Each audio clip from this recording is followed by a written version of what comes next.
Support the Amigos podcast and keep the Amiga goodness flowing for just $1 a month. Visit our page at patreon.com/AmigosPodcast.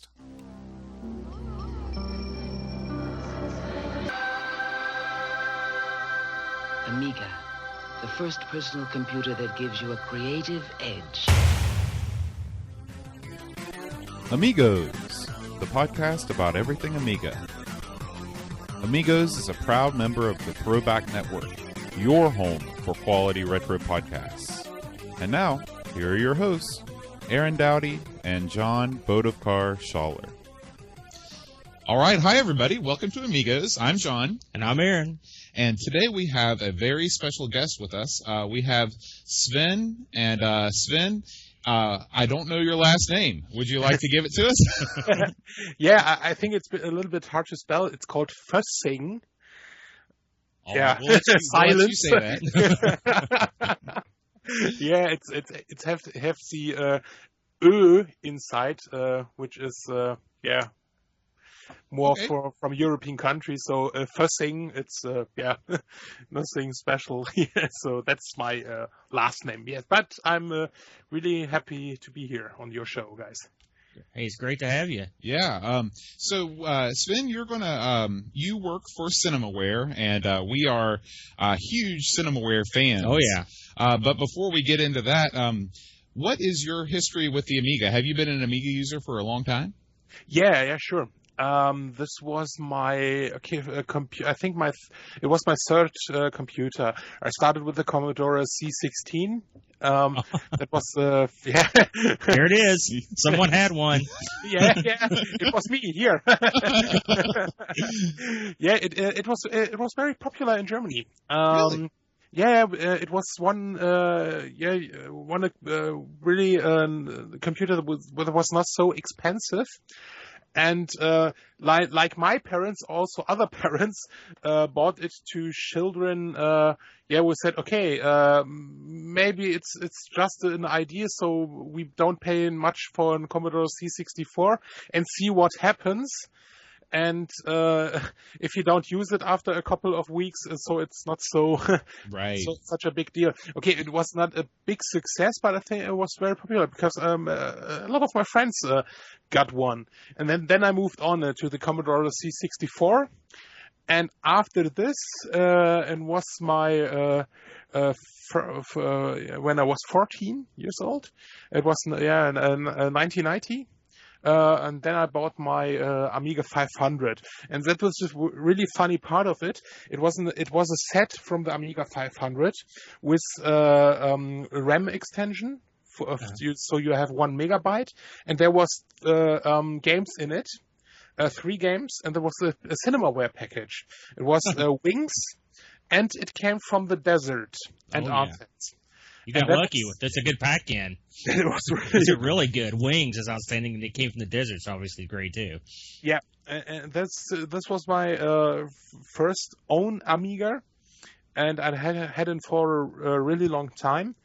Before I get in touch with it, some friends got an Amiga, and we played some really much games on it. But this was really my first touch with an Amiga, and also direct my touch with Cinemaware to get the games from Cinemaware there. And I really was a big fan of it. It came from the desert. I was so touched by the story, by the music, by the presentations. Sit in front of the computer and say, "Wow!" So awesome. Let me ask you a question. Just a sidetrack when it came from the desert.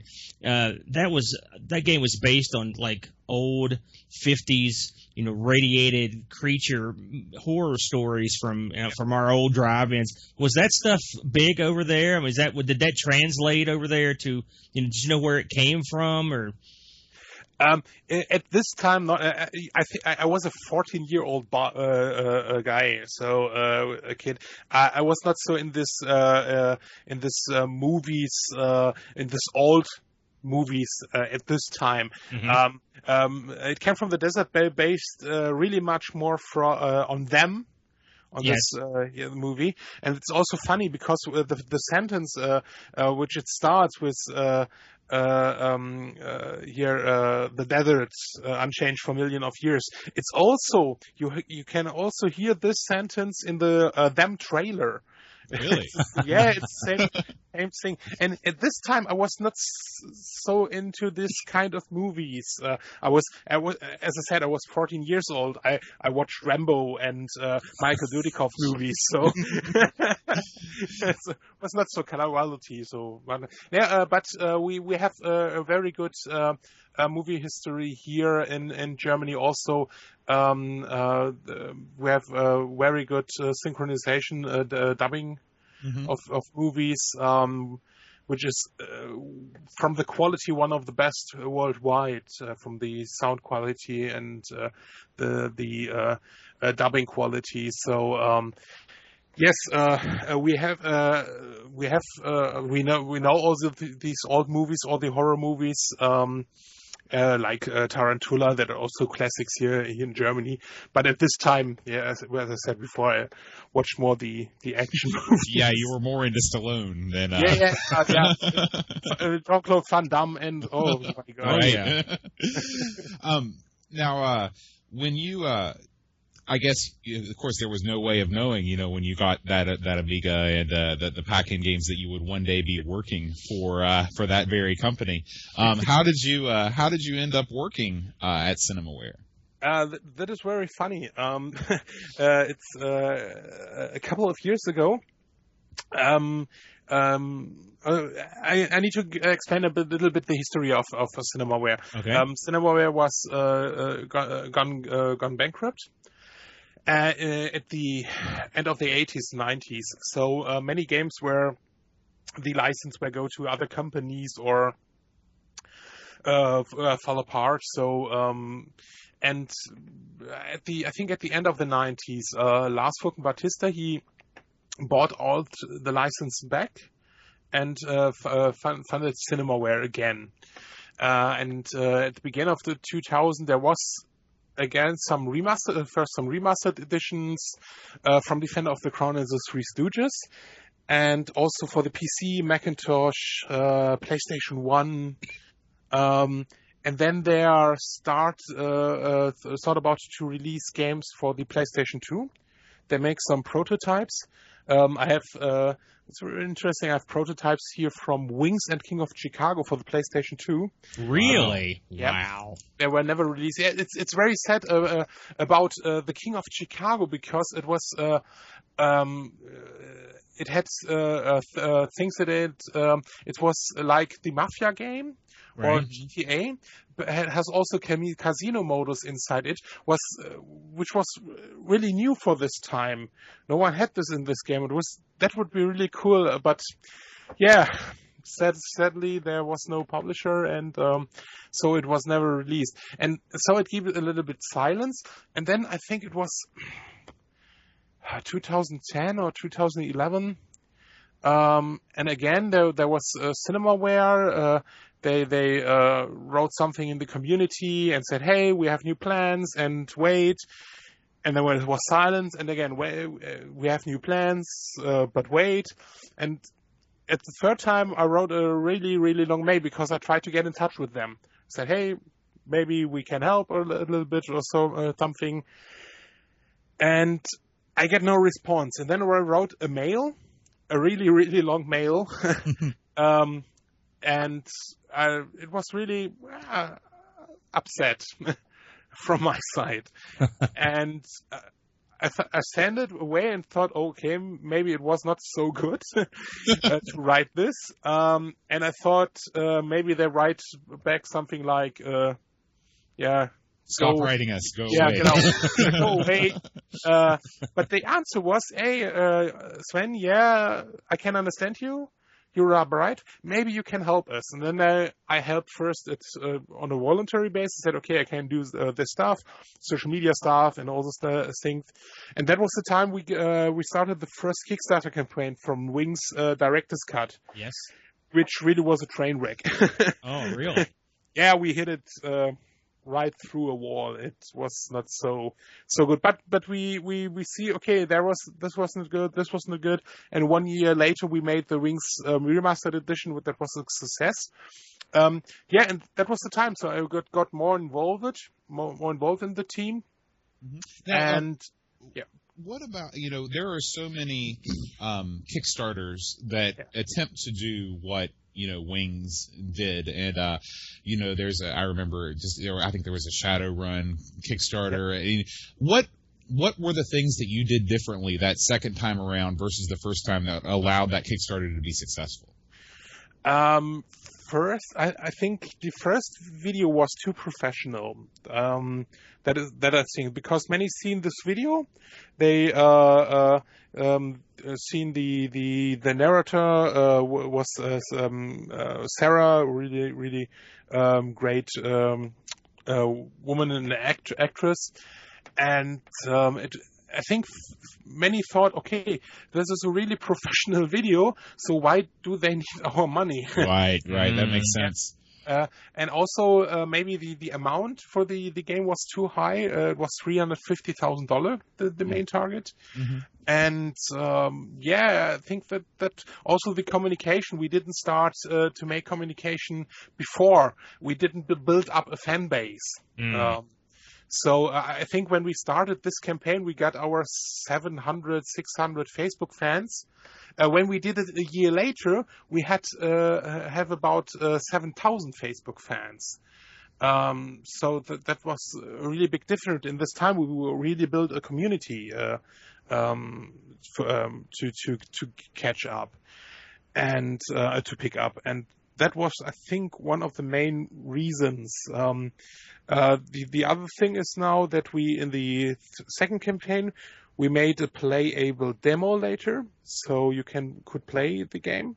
I'm sure that was a huge help, having something that people could actually try out.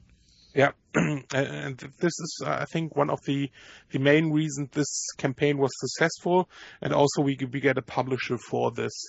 But we realized the hard way right now with our second game we wanted to make, Rocket Ranger Reloaded, that if you have a successful Kickstarter campaign, it doesn't mean that you could produce a game, because we also, after we released Wings last year for the PC and Macintosh, we made a second campaign, a new campaign, Rocket Ranger Reloaded. It was a success, but we canceled it 2 weeks ago. Oh no! Because because maybe it was a nice gesture from some of the backers who said, "Okay, hey, I raised the pledge, so you reach the goal." But when it comes to the payment, the credit card was so rejected. That happens. That happens so many times in Kickstarters. Wow, that's sad. I did not know that. Mm-hmm. Yeah, people. And it was about, I think, 30,000 with other really much amount. But the good thing is we started development, but we never touched the money of the Kickstarter backers. So we will at least refund you didn't. it. Right. Yeah, and so we can refund this money. Is that game going to happen still, since development's already started on it? We started, but right now it's on hold. Maybe we don't know what happens next year. We thought, okay, we make some smaller projects like this. Now we fund this label Cinemaware Retro, which was which was my idea to make this retro things. Hopefully this will be successful. Then we have other ideas, smaller projects, but they're also in connection with Cinemaware games, and then let's see what happens. Well, that sounds great. I'm glad that it's not totally, dead in the water, that hopefully that it'll be able to be restarted. And but that must have been a real punch to the gut when you found out that you were $30,000 short because of those invalid credit cards. Yeah, it was really tough to realize that. Maybe one good thing was also not so good that we We went very quiet for the last months because we tried to, maybe we get a publisher, maybe we get an investor. So, hey, let's stop, but see what happens. But yeah, then we had to realize, we make a poll. We ask the people, what is your, please tell us, should we go on? But then the game needs 1 or 2 years more to develop, or should we stop and refund you? And the interesting point was that around 70% said, okay, please go on. Wow. But the rest of the 30% said, they have really good arguments. And so we understand that decision. We said, it's better to listen to these 30% and refund everyone. Mm-hmm. We got also, that is also really, really awesome, that people write us, and also in the comments, and they write mails to me and said, hey, please keep my pledge. Please keep it for your projects, what you are doing right now. I don't want it back. Use it for other projects. I really like what you're doing. So that is also really awesome. There are people that don't know us, said, hey, please keep my money. Yeah, and I mean, it just goes to show how dedicated the fan base is to Cinemaware, and how much joy that company has created for all these people. Mm-hmm. And that's an excellent project. The Rocket Ranger was a great game. It was one of my favorite titles, and that, I really hope that one gets kicked back up, because that's an excellent choice. I will give you guys credit. The ones you guys are revisiting are the top of the food chain as far as I'm concerned. Wings and Defending the Crown and that, all excellent. Yeah, thank you. It was really funny. Maybe you don't know, but in Germany, Rocket Ranger had another storyline. Really? That makes sense, given the storyline of the. That makes total sense to me. It's really strange in Germany. If you write a book, or if you make a movie, like Quentin Tarantino Inglourious Bastards, mm-hmm. It's no problem to show swastikas in it. It's no problem. It's a movie, it's art, so you can do this. Also in Inglourious Bastards, which is really funny because the evil German commandant played by Christopher Waltz, at the end of the movie, you are happy that he survived. He's a big asshole, but he acts so good that you say, hey, you are happy. But this is possible in movies. In games in Germany, it's not possible. Still not possible to show swastika. You can make a video game, which you are a US soldier, and you only fight against Nazis, and you don't have the possibility to play a Nazi. You can only fight against Nazi. The German government says, no, video games are not art. You don't have to show swastika. You're not allowed to show swastika.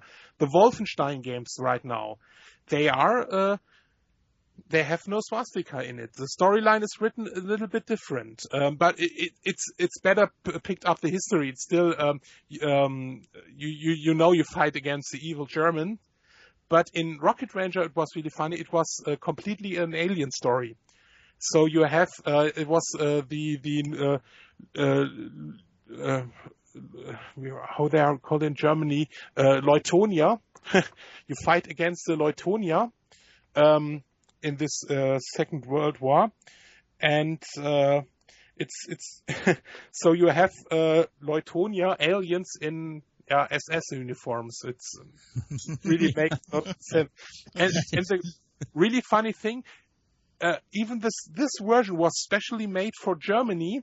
It was not translated into German. It still was English text. Wow. So it was. They were really just doing the bare minimum that they could to get it into the country. Yeah, but it was really interesting because they realized in this year's what an important market the German video games market was. So that was now, really. Let me ask you, just you mentioned the new Wolfenstein game, and it's so interesting to me that game would even be, because the whole story of the game is that the Third Reich has won World War II, and you're living in this world, right? But you're not allowed. So everything else in that game is fine. You're just not actually allowed to have a swastika shown in the game. Is that correct? You are not allowed to show swastika in games. And in they don't call it Third Reich in the German version. They call it regime. Okay. They make some really, they tricked a little bit. So you have also the red flags, but they have the Wolfenstein logo inside it. Oh. And not the swastika. Okay. But you are really in Germany. The violence is the same, but they talk about the regime and not about the Third Reich in this game. I think we moved a little bit on in this, but it needs, I think, maybe 10 years. Yeah, video games need to be. I mean, at this point in time, video games are art. They should be right up there with any other kind of media. I don't know if it's the interactive nature of video games that makes the government nervous or what, but it just seems strange that you're allowed to have it in one art form and not another. I think the problem is that there has to be one company who go to the court and said, okay, this makes no sense anymore. And the court must make a decision. But the problem is, the company will make this choice, has to fight this fight for the complete industry. And no more company will make this because they said, hey, why should we blow up money outside? And it makes no sense for them. So I can understand that no company said, hey, we go to the court and we want swastika in the next Wolfenstein game. It's easier to change a little bit the wording and the graphics. And really for me, I really want to play games uncut, but I don't have a problem to play the German Wolfenstein version. I don't care if there's a swastika or Wolfenstein. Yeah, it's not central to the story. Along those lines, Wings, a similar plot. I'm assuming that one got through without any problem. I guess there's not the stigma from World War One. In the first, yes.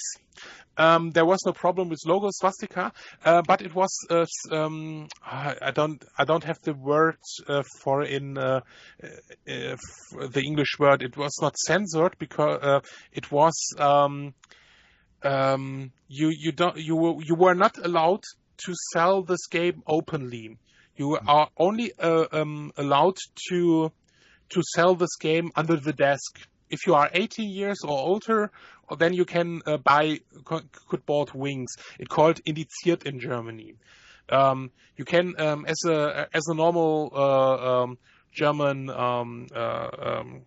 you can go to one part of the government and say, hey, there is a game, please check this. They bring it to this institute who has to play this game completely, and then they make a decision. Okay, this is not it's not allowed to play for kids or younger people, and so they made the decision. Wings is too brutal, and so it was only allowed to buy this game under the desk.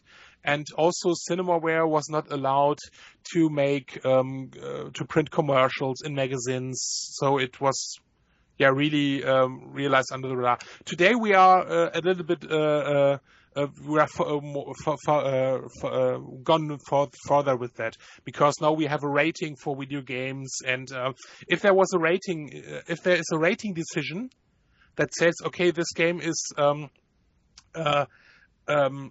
for people 18 and above, you can still make commercials for this, and like Call of Duty and all the other stuff, they are also have a rating 18 years or older, and they can't be indiziert anymore, because if this decision is made, then no one can.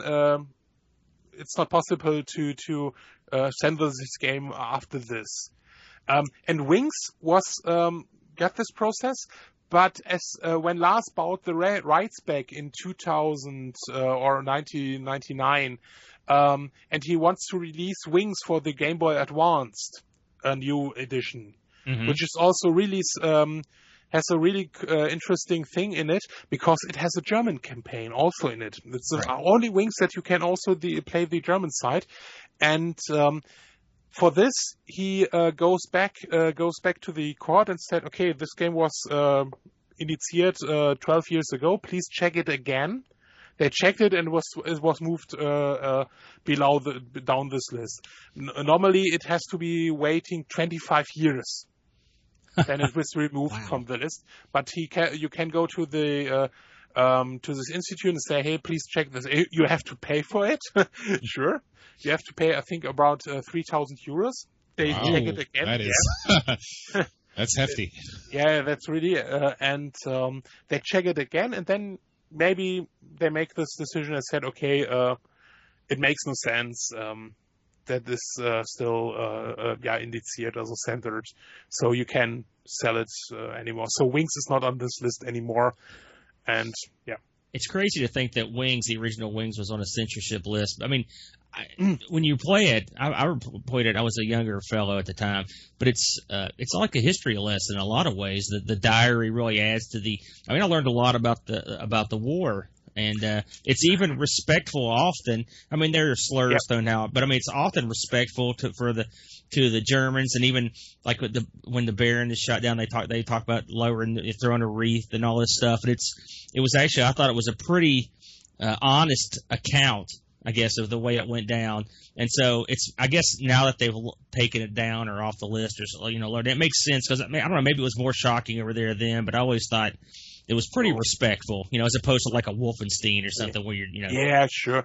The thing was, it was in the end of the 80s, and the institute who makes this, the Bundesprüfstelle für jugendgefährdende Schriften. So that was the German word. Is that one word? Tell me it's one word. Yeah, it's no, it's not. Oh, oh my god! Because I know Germans love compound words, so I was hoping that was to be one. It's so awesome.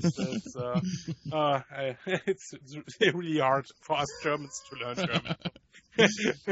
So I can understand that everyone else say what the. Okay, no, but they put games on a list that make no sense. Do you remember Silent Service from Microprose? The submarine game. Yes, the submarine game, and that was also put on this list. And Microprose was the first company to get to court and said, are you crazy? Why? It's a simulation. You don't even see people killed or something like this. You see your torpedo launch against pixels in the background. They say, really, are you nuts? What are you doing? And they gain right. So it was dropped down from the list, and then it was better. After time, but they put games on the list. It's today. you really think, wow, this is funny. Raid over Moscow was all these games where you were not allowed to buy as a kid here. Yeah, I guess they were just looking at the titles, and say, boy, that's that sounds like a war. Might be sketchy. They had to play it. Okay, they have kids to play them because they were really old in this institute. No one but they have to play it, and they didn't understand it. And maybe the kid told me, this is my bomber, and now I fly to Russia, and boom. I said, oh my god. Yeah, it's the end of the world. I can just imagine, in my mind, it's this room full of old men with big handlebar mustaches, like surrounding like these kids that are around them, and the kids are just telling them, whatever pops in their mind and making them afraid. And yeah, that's really, and that. But the funny thing is that this never happened to Rocket Ranger. It scraped by. Yeah, it's. I don't understand, but it's really funny to really, but that is the reason why Wings was put down from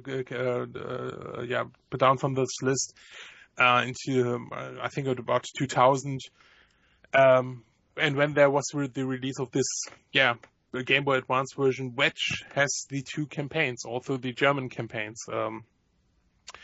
Yeah, which was really cool. Now, let me ask you. Let's talk about this the new Defender of the Crown package Yeah. you guys have coming out. How did that come together?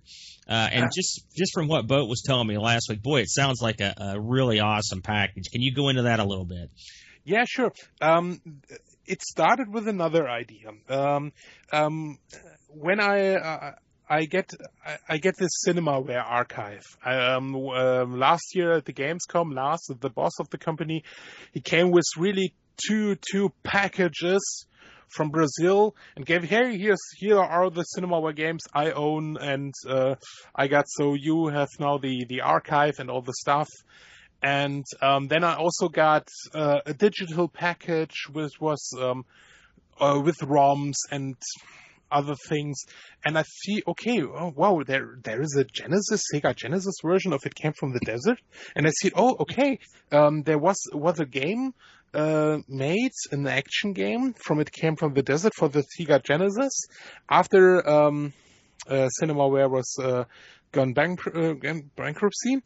And Lars get the rights of this game because it was never released. At this time, Electronic Arts wants to release the game, but when the developer was done with the game, he said, EA said, "Hey, we concentrate now on sports games." They started with FIFA, NHL, and all the games at this time, the football games that were really successful, and said, "Okay, we don't want to release the game."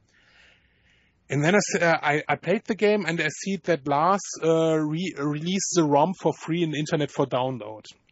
And then I spoke to him and said, "Hey Lars, why won't we release It Came from the Desert for the Sega Genesis?" They said, "Oh, cool, as emulation or something." I said, "No, original to the Sega Genesis." And I said, Genesis? Yeah, it's Genesis with a cartridge, manual, a box. And it was, like it was silence. And he said, "Are you crazy?" I said, "Yeah, I'm crazy because, but really, it can work because there are collectors outside, and they really want to have games that were never released, and we could be the first company ever that release a retro game for its designated platform." And we are still the original developers of this. That's so. And we started. We will find a developer who gets the code back, and also, a designer will make the box art, and then this project goes a little bit slow right now because it's a Genesis game. It needs to be the developer needs more time, and all the stuff, and then. There was this It Came from the Desert movie announced from one of the producers who make Iron Sky, and would be released next year, so we connect the game to the movie and all this stuff. And then I said, okay, it needs to be a little bit longer. And then I said, okay, we make this, we release the Cinemaware anthology, but it also came out into the DVD box. And I said, okay, this is not cool, because I am a big box collector. I collecting games, and I love big boxes. My apartment don't love them because it's full of boxes. But hey, you're right at home with us, man. Yeah, we're the same way. Yeah, and then I thought, okay, it would be really cool if we release a complete box per game, and the box has all the content. It has all the digital content, the Amiga versions, the PC versions, every version as a ROM. That was the first idea. And then I get in touch with Eric from New Zealand. Arock is his name, and he makes this unofficial CD32 ports from games.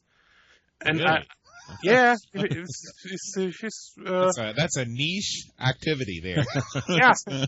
Yeah, but he makes them really good, and I see, hey, that he makes ports from games that were only done for the Amiga 500, but then he puts an intro in front of it, and it works now on an Amiga CD32.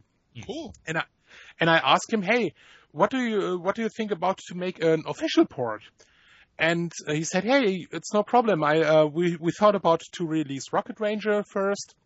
And he said, "Hey, can make an intro in front of it, and it runs on the CD32 and Amiga." And we said, "Okay, we make a box special for Amiga fans."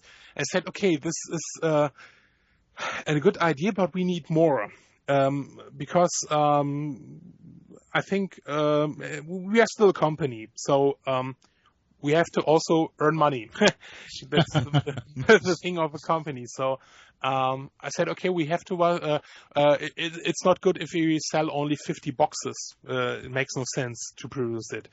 But then I said, okay, and how? Maybe we can do something that it works also on the PC. That was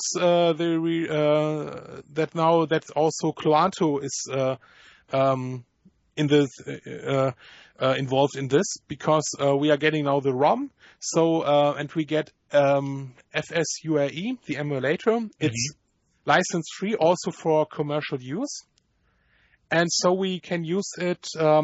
That you can also insert the CDs into the PC and or the Macintosh right now, also the Macintosh, and you can use it there. So it's a really big package right now. So it's a big box. You have a poster inside. You have a sticker inside.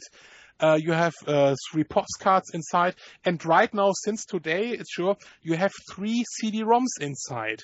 Because one CD-ROM with the Amiga CD TV version of Defender of the Crown. The other CD is for the Amiga CD32, the Defender of the Crown 2 version. And the third disc is with all versions that are running on a PC or Macintosh. Now, and, the versions that last version that you talked, the last disc that you talked about, are those just ROM files? No, on the PC you can directly play the Amiga version of Defender of the Crown or Defender of the Crown 2. That is running in an emulator. You have a menu there. I hope I can make an update on the retro on the shop page within the next days. Present also some screenshots of how the emulation works, and you can play it by them. Also, we make a new comic style intro for the first Defender of the Crown that you can play on the CD32 and also on the PC. But the really fun thing is if you are some of these people who said, no, I want to play it from my disk drive, that is also no problem. There are ADF on this disk, so you can make your own disk. And you can print. We have files. Then you can print your own label. So you can make your own Defender of the Crown original disc if you want. See, that's the clever bit right there. I think that was an excellent addition right there. Yeah, and the label is a nice touch. I've got to say, Sven, whenever just normal people are sitting around thinking about the right way to do re-releases, you pretty much have done that. Yeah. I mean, you've given people the packaging, you've given them, a manual, you've given them all of the versions, and you even give them a way to play it on the original hardware. Plus, the emulation on the PC is an excellent touch with UAE. Brilliant. Mm-hmm. Thank you. Yeah, that was the reason I wanted. Because we have also many Amiga fans out there that don't have an Amiga anymore. Mm-hmm. Sure, it's really a small fan base, but then I thought, okay, but they also want to buy this edition, so let them play it on the PC. Maybe I think I will get it in the next days. Also, the Commodore C64 version will be playable without an own emulation. And for the other versions, there are the ROM inside it, and you need your own emulator. So that is also no problem. But you also heard that we release Wings Remastered Edition for the Amiga, also for Amiga OS 4.1, AROS, MorphOS, and That was my next question, because I was on your website looking over the Defender of the Crown package. Of course, I'm a big Wings guy, and lo and behold, I see this. So tell us about that. Now this doesn't have a release date yet, right? I don't think I saw one. March 2016. Oh, great! Now what can you tell us about this? This is a really interesting project, because this has got to be an even more limited fan base than the first one. It was so. When we started the first Kickstarter campaign and also the second Kickstarter campaign, you have every time the question, and will you develop the game also for the Amiga? And we said, okay, please keep realistic, guys. There are only, with all the OSs that are outside, maybe 3,000 or 4,000 users worldwide who still use an Amiga OS system, like Morph-OS, Aros, or something like this. And it makes no sense if we develop a game for an Amiga new. And then again, but make it for the Amiga. It don't work for us. We are a company. We have to earn money. And then we said, okay, in the second Kickstarter campaign, we said, okay, if there is anybody outside who is, I don't want to say crazy enough, but we said, okay, make this game for an Amiga system. We give him the code, he can develop it, and also he can earn money with it. No problem. And so then came other complaints. He said, hey, you developed this game on Unity. Unity is not available for Amiga. Yeah, but that's not our fault. What should we do? And half a year ago, there was some complaints from a guy who contacted me. He didn't get his game, and he was really upset and said, "Hey, sorry, I will check it for you, and we will keep in touch." And also, he's asked the question, "Why don't you make Wings for the Amiga?" And I said, also I have a standard answer for this. It's a copy paste and give it to. And my last sentence is, but if you know someone who's willing to check this for Unity code, maybe. I said, hey, I know one. I said, okay, I heard this. Called you out, yeah. Yeah, it's okay. And he brings in touch. He told me that's from Golden Code, Daniel, who makes Wings Battlefield, which the fight sequence looks very similar to Wings, and said, hey, wow, this looks really cool. And he said, and he get in touch with me and said, hey, yeah, here he bring us together, but the problem is our game was developed in Unity. And he said, okay, would you give me a part of your code? I signed an NDA, so it's okay, but would you give me a part of the code, and I can check this, because if the code is written really clean, then I can write it that it works for an Amiga. He said, okay, here's the code. And 2 days later, he came back, hey, your code is really clean. He's really good written. I said, whoa, good to hear that our developers write a really good code. And can I have the complete file?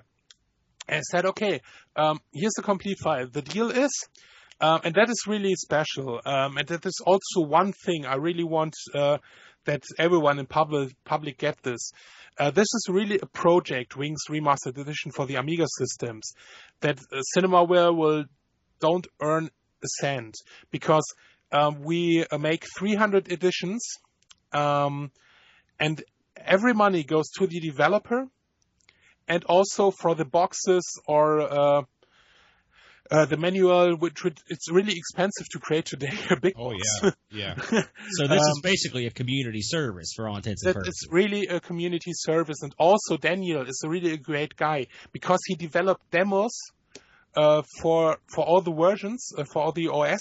You can download on the shop. You can download directly your demo version. You can test it, and then you can say, hey, I want to buy this game. So it's really important that we reach the 300.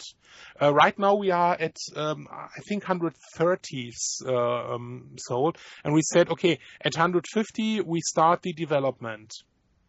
So he goes on with the development and will finish it. But it's really important that every 300 of this copy has to be sold because that's money for Daniel and for producing the boxes and the manual.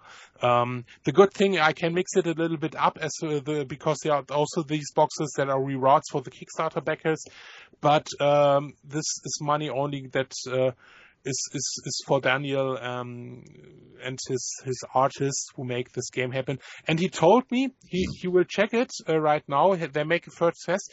Maybe it's also possible on an Amiga 1200 with a PowerPC card in it. Oh.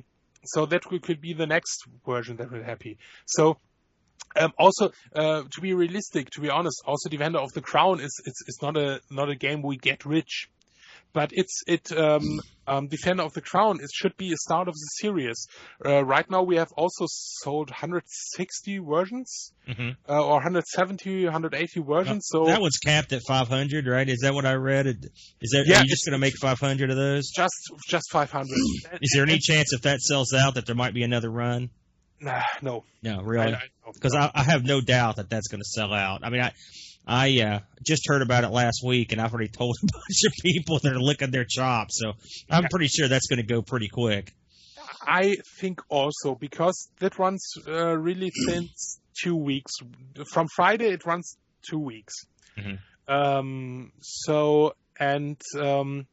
Right now we have all two campaigns, with Defender of the Crown and Wings, that are 800 boxes. We have sold around 300. Which is more like 35%. And I did not have the time to write a PR and send it out to the media. All the stuff right now is sold by communities. So some Amiga communities picked this up. I don't know, where did you heard about the Kickstarter? I get a lot of my news from the German Amiga site, amiganews.de. Okay, yeah, okay. Okay, that makes sense. And so most of it, I don't have the time to write communities, other communities. Daniel, he kicks my ass every day. He said, "Hey, come on, write the other community." I said, "I have no time. I have to make this work on the shop. There are support questions. I have to. I started to produce the first gimmicks that are inside. The poster is produced right now. The sticker are produced right now." So that is also the first stuff that we'll I hope so I can show it the next week as an update. But this is also a project more for the community and also for me, because I'm a big box collector and I want this box. And if it really runs successful, then in I think January we start the pre-order for Rocket Ranger, which is also a complete box with the Amiga version, C64 version again, also the really rare FM Towns version. Oh boy. Which I've never seen. I didn't know there was one. So that's awesome. Yeah, it's really cool. It's really expensive if you want to buy it.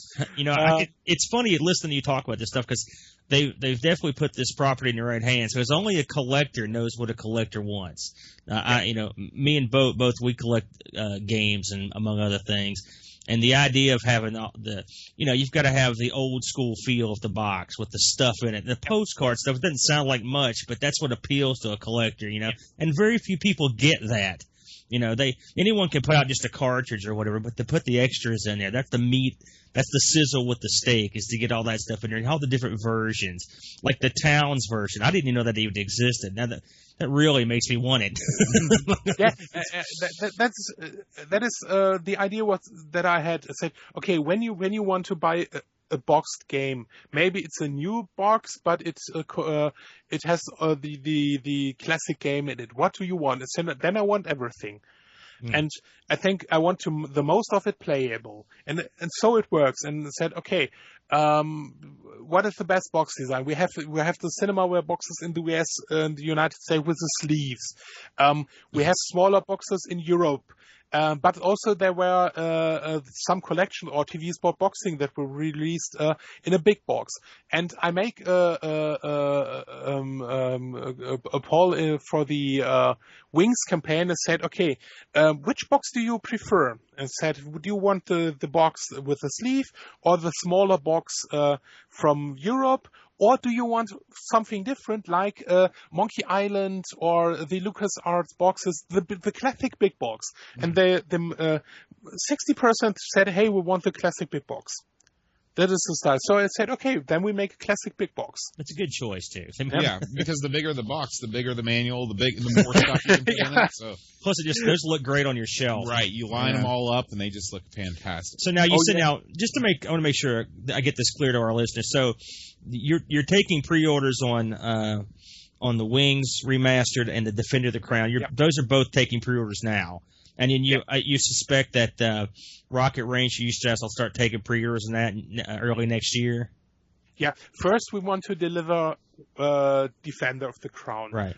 Because we want to deliver it in December. I think it will be middle of December. So very sad. I think because I will send it from Germany, some international buyers won't get it before Christmas. It's very sad, but I want to make this experience as good, as best as I could.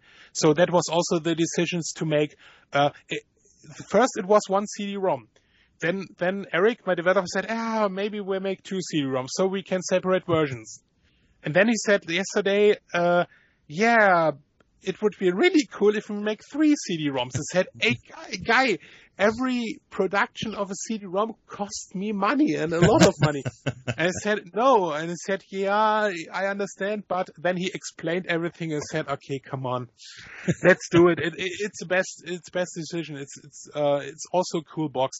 And then we go on with Rocket Ranger. And if all these 2 projects and also Wings, but if these 2 projects are successful, then I want to release every game that the Cinemaware released as a new edition. Also the smaller games that was not so common, like Sinbad or SDI, and also King of Chicago, Lord of the Rising Sun, and then Wings, and also It Came from the Desert. And then at the end, I want to ask all the buyers if you want the TV sports, every game similar, the only part, or as a collection. So you decide. So it depends on if these 2 games, Rocket Ranger and Defender of the Crown, are successful, then I can release in the next 2 years, every couple of months, a new edition. That would be great. The only game which was not in this collection will be the Three Stooges. That was my next question, because I hadn't heard you mention it. Is it licensing? Yeah.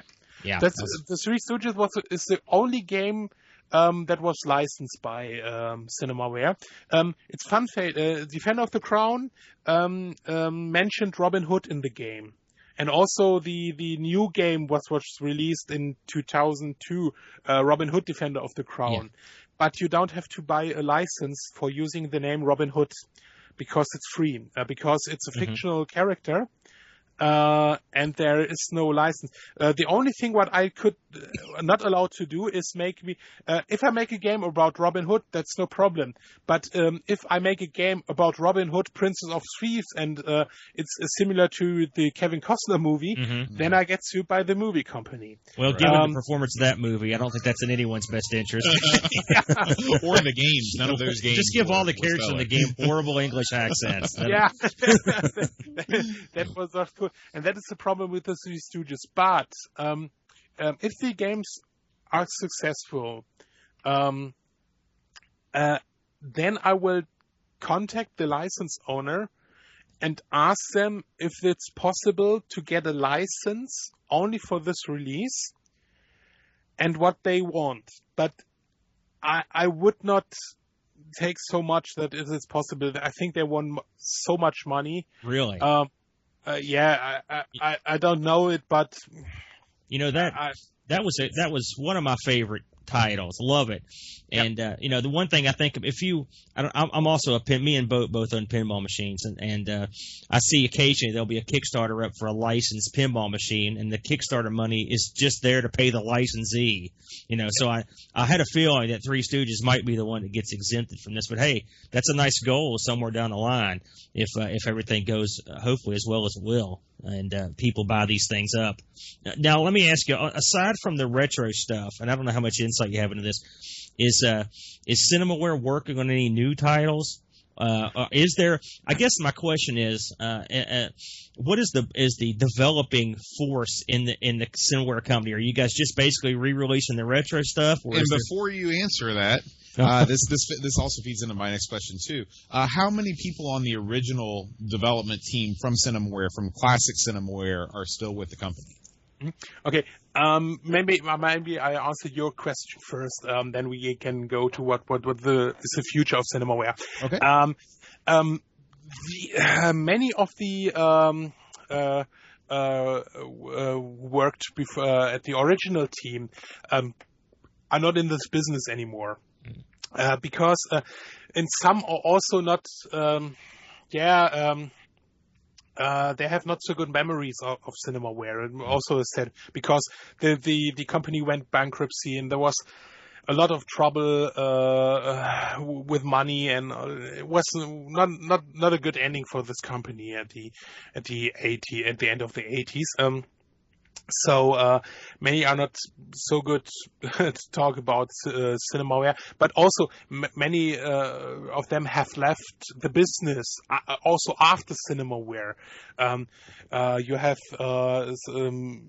they are authors writing books, and but last year for Wings we are working together with Kenneth Melville, who make also the sound and also write stories for It Came from the Desert.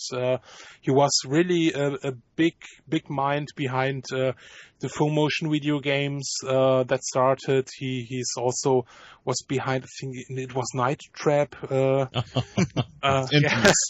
Yeah, it's and also there was It Came from the Desert. That was one of the main reasons. Also, Cinemaware was going down is that they concentrate to create full motion video games with full motion video sequences. And there was this game for the TurboGrafx CD-ROM. It Came from the Desert with really bad video sequences and actors and. Yeah, those are expensive to produce for sure. Yeah, it was not.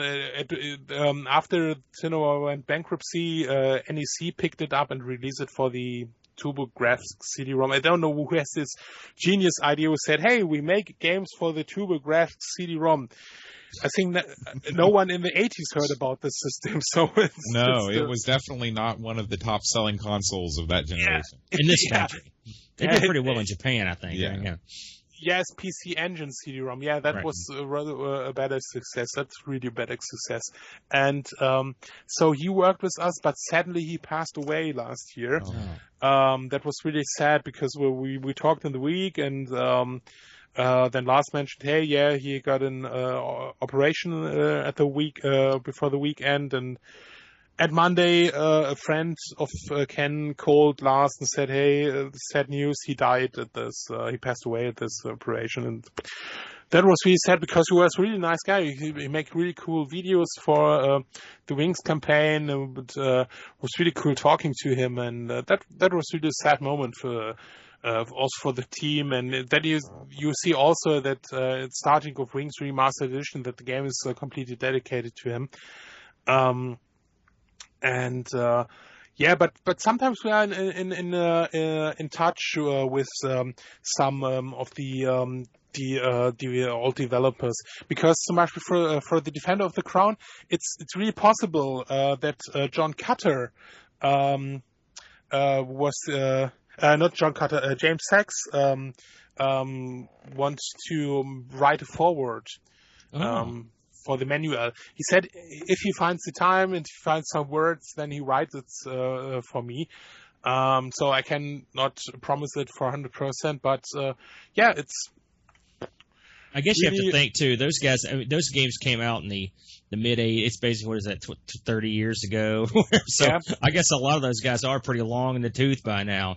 Yeah. The original gang, and who Yeah. knows how old they were when they worked there. So Yeah, I think the most of them were around 30 years old when they worked there, and it's still really really crazy that I work now for a company that was giving me my first games for the Amiga, and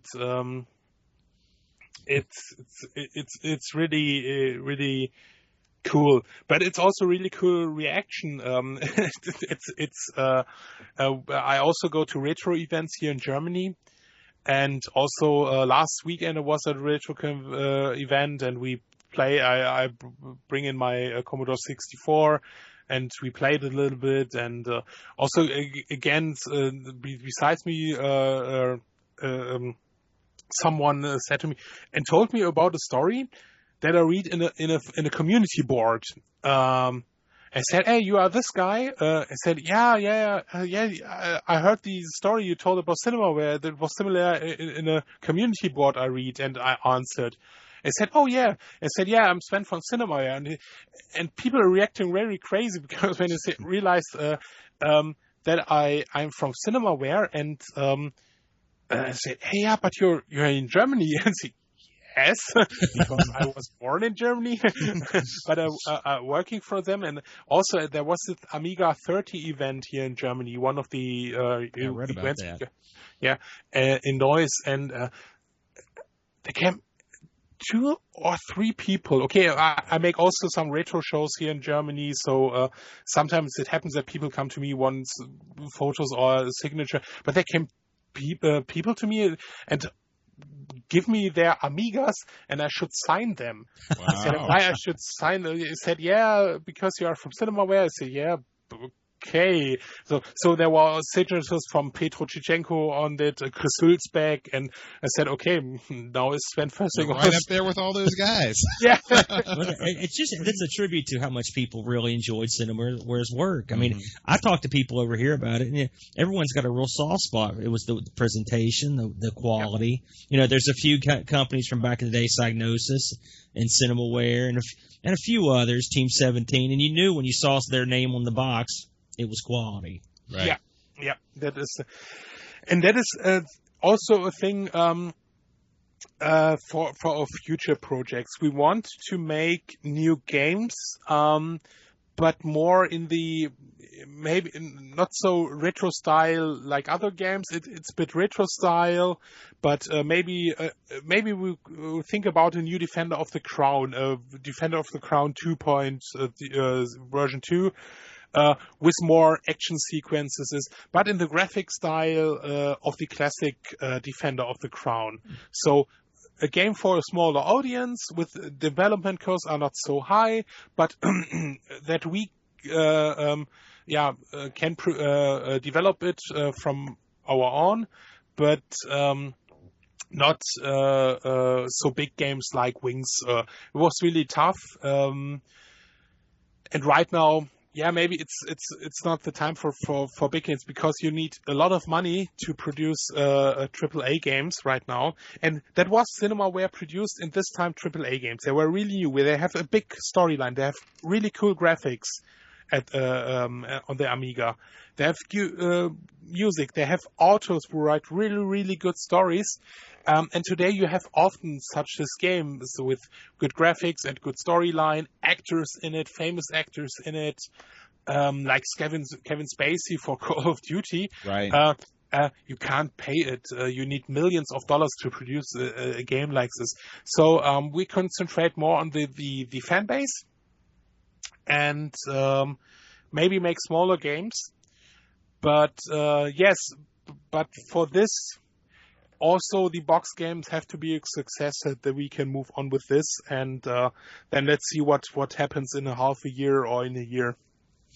Well, thank you so much, Sven, for giving us kind of a snapshot of what Cinemaware is up to now. And really, you've covered everything. You've covered the history, what they're doing now, what they're doing in the future. It was really great having you on the show. I hope you enjoyed it. Sure. And before we go, I'd just like to thank some of our sponsors. If you're listening right now and you'd like to sponsor the Amigos podcast for as little as $1 a month, please head on over to patreon.com/Amigos podcast. I'd like to thank O'Brien's Retro and Vintage. They are an online store of retro things from Norway. And I'd also like to thank Brent Dowdy. Brent Dowdy is I know him. Board game designer, VR enthusiast. All around good egg. Yeah. He's also my brother. Also Aaron's brother. So we thank him for supporting the Amigos podcast, too. Well, until next week, thanks again, Sven. Thanks, Sven. We appreciate it. Thanks, everybody. You're welcome. And next week, we are going to do a Cinemaware game in tribute of having Sven on the show. We are actually going to review Defender of the Crown. Woo! Yes. That is awesome. That'll be great. And so we'll do that next week. And until next time, Adios. Adios. Yeah, adios. Yeah, adios. Yeah, adios. Yeah, adios. Yeah, adios. Yeah, adios. Yeah, adios.